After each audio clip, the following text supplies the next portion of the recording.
Let me talk a little bit about this current year budget that began on July 1, because my sense is in January of 2016, immediately upon taking office, we'll be in a special session to deal with the current fiscal year budget, because it is balanced on some of the most fictitious and smoke and mirror exercises that I've ever seen, and I've been a part of and watching this legislative process for quite a while now.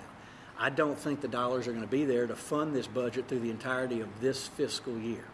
You've already got one lawsuit brought by the chemical industry which claimed you needed a 2/3 vote to reduce a credit that was made available to them, or an exclusion or exemption that was made available to them. Whether they are successful or not, I don't know, but meanwhile the money is going to be held in escrow or paid under protest, or collected under protest. You've got this totally fictitious SAVE Act, which nobody could really explain to you, where students are required to pay $1,600 in an additional assessment to college, but they never tender the check, they never write the check, and there's some kind of back-end credit given.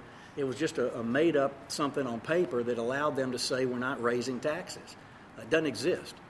So I think we've got some immediate problems, potential shortfalls in the current year budget. We have to restructure our entire tax system in Louisiana. It's time to do it. We've been talking about it for years. The governor had a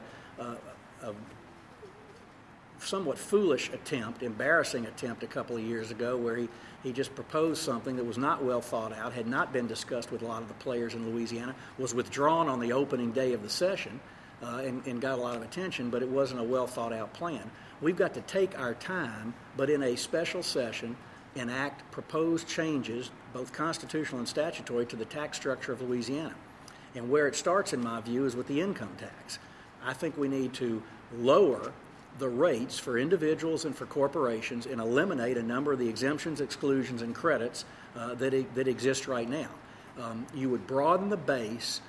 You would eliminate what are in essence special benefits to particular areas of business and not necessarily all areas of business.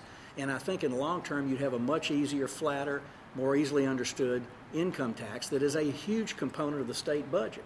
The reality is the biggest components of the state budget are income tax, primarily individual income tax, and sales tax. And we've hit the ceiling on sales tax for the most part. Locals that are now having to raise sales tax are hitting double-digit sales tax, one of the highest in the country. We can't go anywhere else on sales taxes. And we don't have any property tax to speak of, as we all know, with the homestead exemption, and that's an issue for local government anyway, not for state government.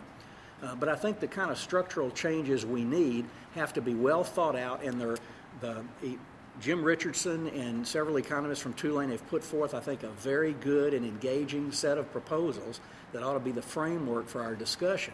And the Committee of 100 has engaged the Tax Foundation to issue a report, which will be issued in the not-too-distant future, that mirrors a lot of those suggestions and I think provides an excellent framework for discussion going forward with legislators and also with the public at large. And I will be a governor who does not shy away from having that conversation. I've never taken an oath to anybody except to the people of Louisiana when I was sworn in as Senator and Secretary of State and Lieutenant Governor.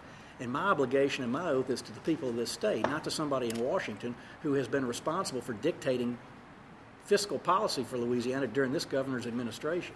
And that's got to change. We've got to have the discussion. We've got to talk about whether or not we need more revenue, and if we do, from where should it come, and how can it be done most equitably and most productively. And that's got to be a part of the discussion going forward.